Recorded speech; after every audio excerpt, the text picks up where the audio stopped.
நான் உன்னை எவ்வளவு நம்பினேன். ஆனா நீ இவங்க எல்லாரும் கூடயும் சேர்ந்து என் முதுகுல குத்திட்டல்ல. அனிதா, நான் சொல்றத கொஞ்சம் கேளு அனிதா. என்ன பாரு. வேண்டாம் மம்மி, தயவு செஞ்சு என்ன விட்டுருங்க. இப்போ யாரையும் பாக்குறதுக்கு எனக்கு விருப்பமே இல்ல. என் மனசுக்கு ரொம்ப கஷ்டமா இருக்கு மம்மி.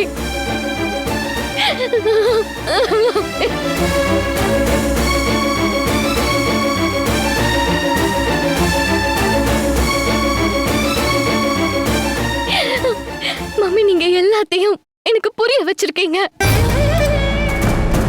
நான் இருக்க போறதுன்னு கொஞ்ச நாள் தான். அதுக்கப்புறம் நான் உயிரோட இருக்க மாட்டேன்னு என்கிட்ட சொல்லிருக்கலாம்ல.